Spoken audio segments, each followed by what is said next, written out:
if there is a big lie that has been given in the last 1 year, that it should actually be put in the Guinness Book of World Record, that's the biggest lie of the year, is being told that the people of this region are shareholders in this government. People of this region cannot be shareholders in this government, and the money that was allocated to their projects by the previous administration has been taken away and redirected to other projects elsewhere, as if they are children of a lesser god and they do not deserve those projects. Also, money man, we have seen issues of water, our roads that were ongoing and money had already been allocated is no longer there. Those roads are not, the continuation, the construction has halted.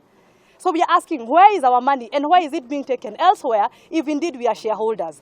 And when our MPs try to talk about it and to voice our concerns, they are given a phone call and they are told do not talk about that matter. When our ministers try to address these issues within ministers from this region, when they try to address those issues from within their dockets, they are wanangolewa, wanapelekwa wizara zingine ndio waache kuongea hiyo maneno. Na ndio waogope na iwe onyo kwao na kwa wengine mambo ya Mount Kenya wasiongele. We are saying that is not our house. We have been taking comfort in someone else's house and saying we belong there. We have to build our own house where we can voice our concerns, where we will not be intimidated, where we will not be told that someone is holding a sword, ready to deal with us if we start asking questions. So I'm asking our people from this region, so that our leaders in parliament can have a voice. We need to build our own house called Jubilee, yes. where if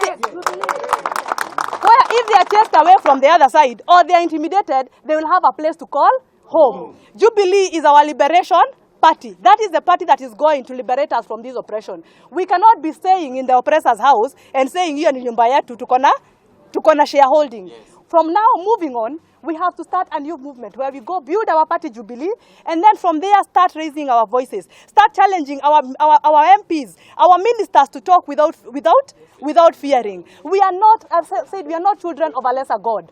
We are not to be intimidated. We have every right to ask for what belongs to us, for our resources, because we also pay taxes. But for us to do this, we must be in a place where we will not be intimidated. And that place is called Jubilee.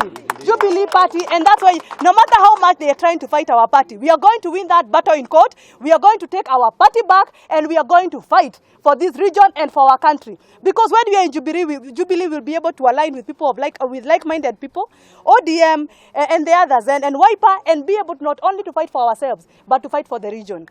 Kikuyu's leaders have always been known to fight against oppression, from the Mau Mau days to the days of second liberation. But what has happened now? We have become very timid. If our forefathers came now, they would be very shocked that we are the people who just sit down and, we are just the people who just hold back and allow the government to do whatever it wants, even if it's oppressing us. We must rise to become the people we are. We are a very strong community. And if we work with other strong communities, we will be able to liberate not only our region, but this country. Thank you very much. Yes? Rigathi Gachagua is a shareholder in government. And whoever else feels he's a shareholder because they have government appointments, that does not represent the rest of us. That is Rigathi Gachagua and his office. It does not represent Mount Kenya because he never talks about Mount Kenya. People have been dying in Lamu, Kikuyus. People are being harassed in Eldoret. He does not talk. I have not heard him talk about Lamu. I have not heard him talk about Nyamakema traders. But he's telling us we are shareholders. Hiyo ni kiti yake yeye mwenyewe. Haituhusu. Yeye haituhusu. So that is his position as Rigathi Gachagua. It does not belong to Mount Kenya or to the Kikuyu community.